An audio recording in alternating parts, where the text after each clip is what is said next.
Move out of the way, newbie. The harsh voice cut through the bustling office, causing heads to turn.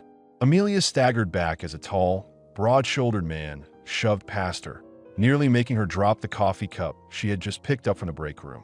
A few employees chuckled, whispering behind their hands. "I swear, these interns get dumber every year," another voice sneered. Amelia took a deep breath, gripping the cup tightly.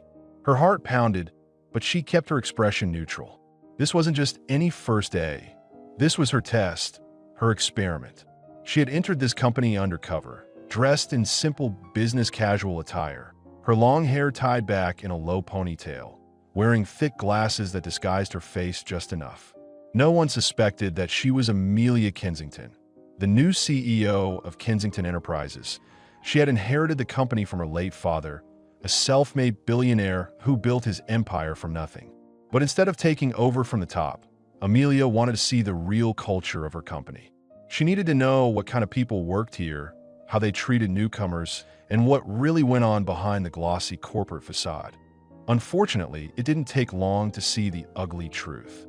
"Hey, newbie, coffee's for actual employees, not interns." A red-haired woman, probably in her late 30s, snatched the coffee cup from Amelia's hands and poured it straight into the sink with a smirk. "Oops, guess you'll have to learn how to make another one." More laughter echoed around the room. Amelia clenched her jaw but forced herself to stay quiet. She needed to see how far this would go. Little did they know, by the end of the week, she would be the one holding their careers in her hands.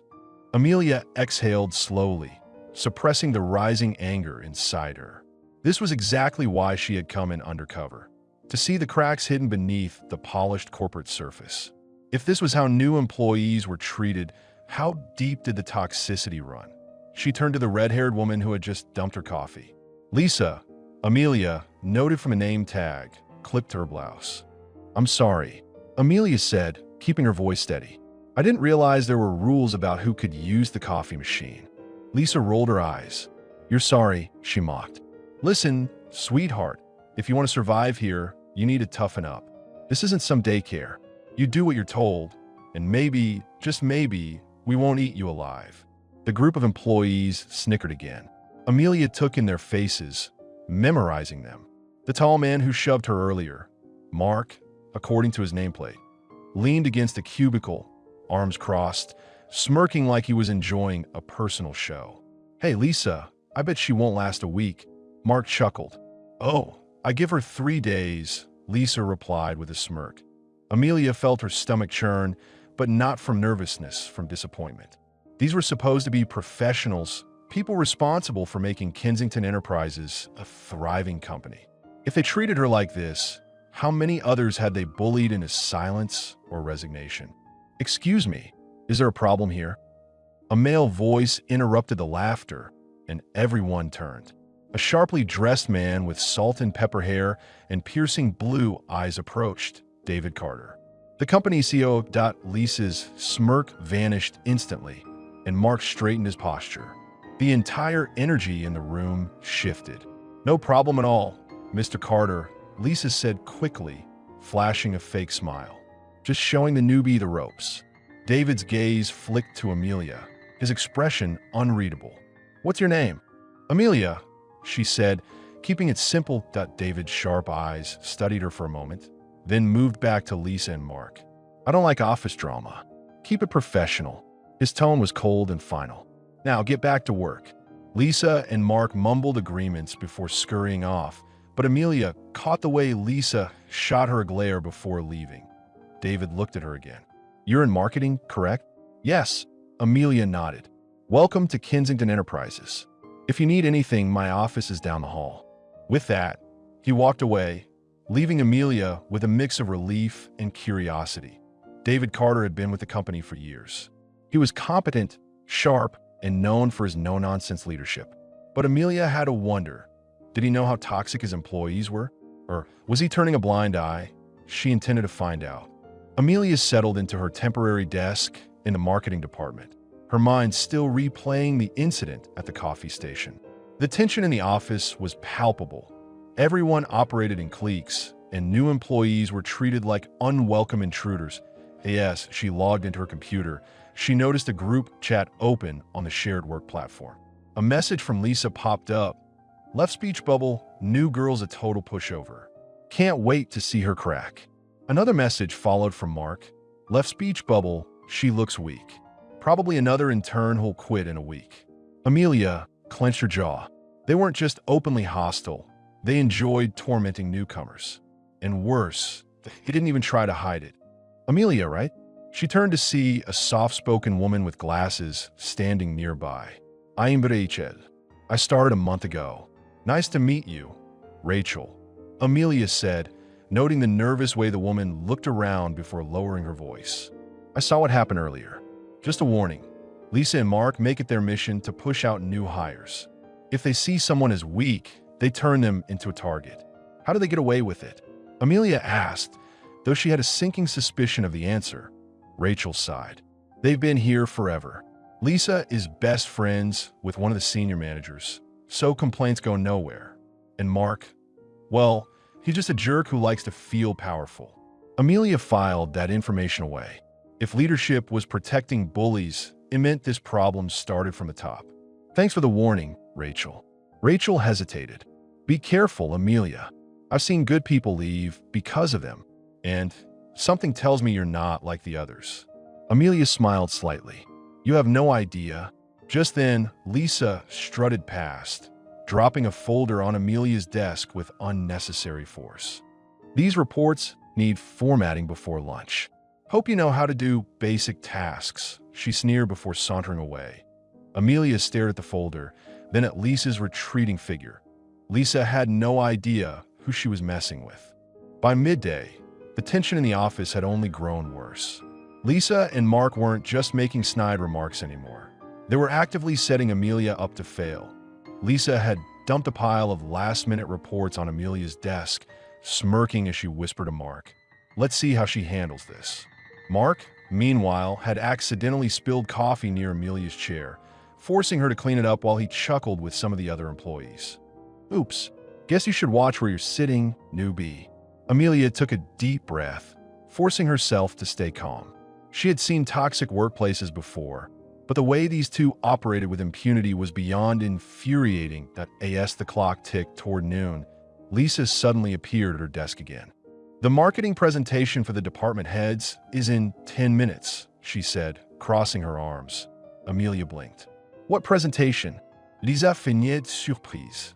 Oh, didn't Mark tell you? You're supposed to present the analytics report we gave you this morning. The entire team will be there, including Mr. Jensen. Mr. Jensen, the VP of marketing. Amelia wasn't stupid. This was a clear setup. They wanted to humiliate her in front of upper management. Mark grinned. Hope you're good at thinking on your feet, newbie. Wouldn't want to bomb your first big moment. The other employees snickered, whispering among themselves. Amelia stared at Lisa and Mark for a long moment. Then she smiled. Don't worry, she said, standing up with confidence. I'm always prepared. Lisa's smirk faltered just a little. As Amelia gathered her things and made her way to the conference room, she felt a spark of excitement. They thought they were about to embarrass her. They had no idea she was about to turn the tables on them. Amelia walked into the sleek, glass-walled conference room with quiet confidence. Inside, a dozen employees sat at the long, polished table, murmuring amongst themselves. At the head of the room, Mr. Jensen, the VP of marketing, flipped through a file, glancing at his watch. Lisa and Mark followed close behind Amelia, exchanging smug glances. She's gonna crash and burn, Lisa whispered. Mark chuckled. Yeah, she's totally unprepared. Amelia stood at the front of the room and took a deep breath. If they wanted to humiliate her, they had chosen the wrong woman to mess with.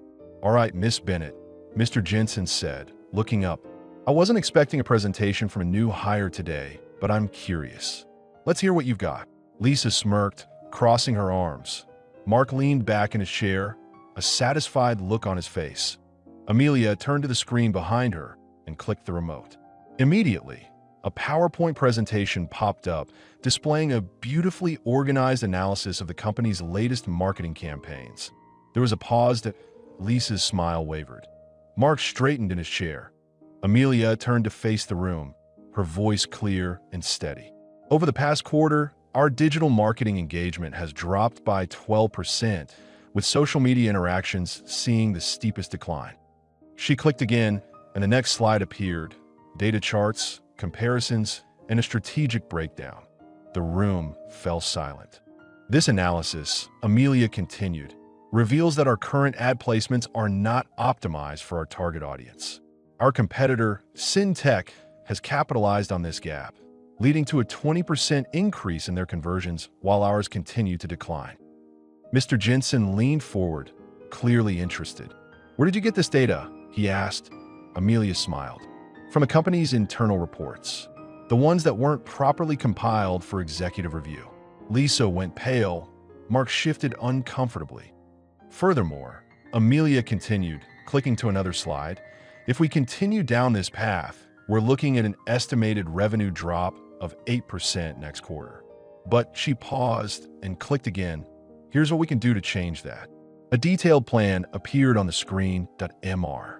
Jensen was now fully engaged, nodding along as Amelia outlined her strategy. By the time she finished, the entire room was stunned. Lisa and Mark looked horrified. Mr. Jensen turned to Amelia, clearly impressed. "This is remarkable. And you compiled this on your first day?" Amelia gave a small, knowing smile. "I believe in being prepared." Lisa let out a nervous laugh. "Well, I guess you just got lucky, right, Mark?" Mark didn't respond. He looked like he wanted to disappear. Mr. Jensen frowned. "Lisa, Mark, you both work in this department, correct?" Lisa swallowed. "Why, yes, sir. Then why didn't either of you bring this information to me before?" Lisa had no answer. Mark opened his mouth, then closed it again. There was a long silence. Finally, Mr. Jensen spoke. "Amelia, I'd like to have a word with you after this meeting." Lisa and Mark exchanged nervous glances.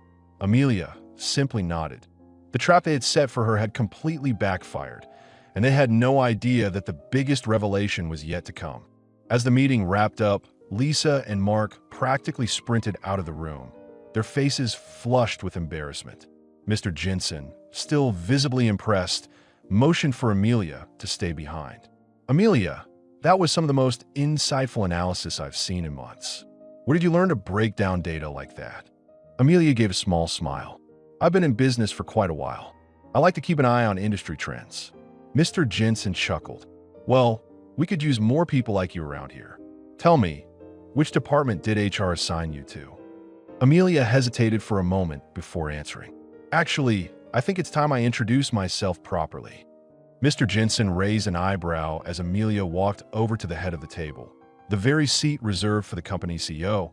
She calmly placed her hands on the chair and said, "I'm Amelia Bennett, the new CEO of this company." Silence. Mr. Jensen's eyes widened. From outside the conference room, Lisa, who had lingered just long enough to eavesdrop, let out a sharp gasp. "Wait, what?" Amelia turned towards her. "You heard me." The doors suddenly swung open, and several executives entered the room. They had clearly been informed of her presence and were coming to formally introduce themselves. "Miss Bennett, we were just informed of your arrival.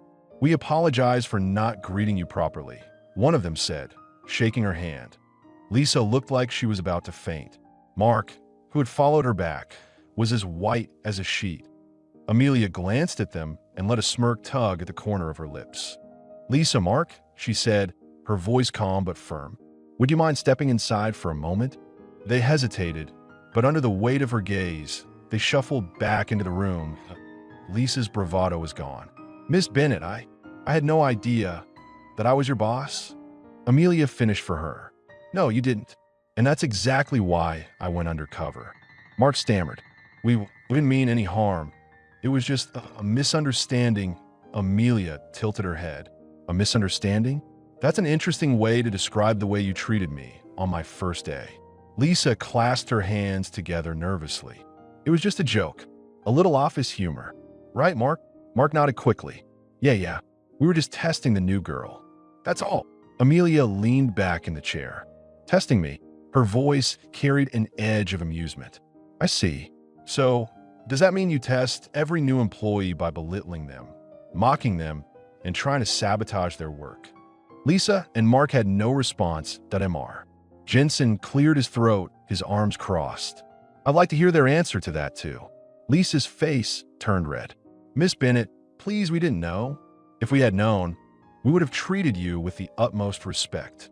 And that's exactly the problem, Amelia replied, her voice cool. Mark swallowed hard. Please don't fire us. We made a mistake. Amelia tapped her fingers on the table. Oh, don't worry. I don't believe in immediate termination, but I do believe in accountability. She turned to Mr. Jensen. Effective immediately, Lisa and Mark are to be demoted to entry-level positions.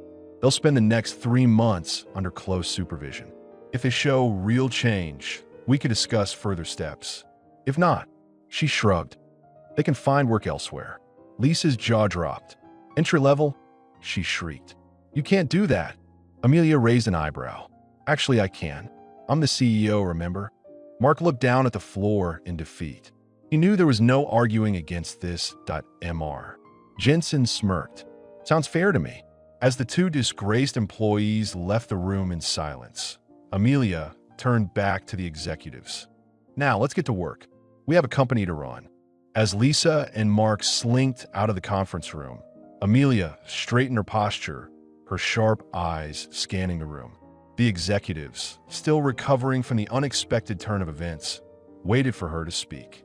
I assume you've all had time to digest the news, she said, folding her arms. I won't waste time with long introductions. You should know this. I'm not here to maintain the status quo. I'm here to build something better. Mr. Jensen nodded approvingly. We're ready to hear your vision, Miss Bennett. Amelia walked over to the large window overlooking the city skyline. This company has potential, but it's rotting from the inside because of people like Lisa and Mark. People who think hierarchy gives them the right to humiliate others. That ends today. The executives exchanged glances. Some looked nervous, but others, like Mr. Jensen, seemed intrigued. Amelia turned back to them. If you think I'm here to tolerate toxic behavior, favoritism, or discrimination, then you're in the wrong place. I will be making some major changes. Starting immediately, the very next day, Amelia held a company-wide meeting. Employees packed into the main hall, whispering among themselves. The tension was palpable. Then, Amelia took the stage. Some of you know me as Amelia, the new girl you dismissed or ignored. She began, her voice steady. Others now recognize me as Amelia Bennett, your CEO. Either way, I'm here to set the record straight. The room went silent. Let me be clear, I don't care about titles. I care about the people who make this company run. From janitors to executives, everyone here deserves respect. That's why I went undercover. And what I saw was unacceptable. Murmurs rippled through the crowd. From today onward, we are implementing a new workplace culture. Harassment, bullying, and office politics will no longer be tolerated. Promotions will be earned, not given based on favoritism. Every employee will have a voice, regardless of their position. Lisa and Mark stood at the back of the room, their faces burning with shame as Amelia continued. And one more thing, Amelia added, her gaze locking onto different members of the audience. I will personally be reviewing leadership in every department. If you're doing your job well, you have nothing to worry about. If not, she let the words hang in the air. There was a mix of nervous shuffling and approving nods. Then, unexpectedly, applause broke out. It started with a few employees, then spread across the entire room. For the first time in years, the staff felt hope. Over the next few months, Amelia's leadership transformed the company. A zero-tolerance policy on discrimination was enforced. Employee performance and morale skyrocketed. Toxic managers were replaced with competent leaders. An anonymous feedback system allowed employees to report concerns without fear. Productivity hit record highs, and profits followed. Lisa and Mark, now working entry-level positions, struggled to adjust. Gone were their days of bossing people around. Now, they had to earn their respect. One day, as Amelia walked past Lisa, she stopped. "How's the new position treating you?" she asked, raising an eyebrow. Lisa hesitated before sighing. "It's humbling." Amelia nodded. "Good. Growth starts with humility. Lisa looked down, swallowing her pride. For what it's worth, I am sorry. Amelia smiled slightly. Then prove it with your actions. And with that, she walked away, leaving Lisa to contemplate her future. Months later, Amelia sat in her office, looking at the thriving company she had rebuilt. She had started as an invisible employee. Now, she was leading a revolution. And as she watched her employees work, not with fear, but with motivation, she knew one thing for certain: respect isn't given because of a title that it's earned.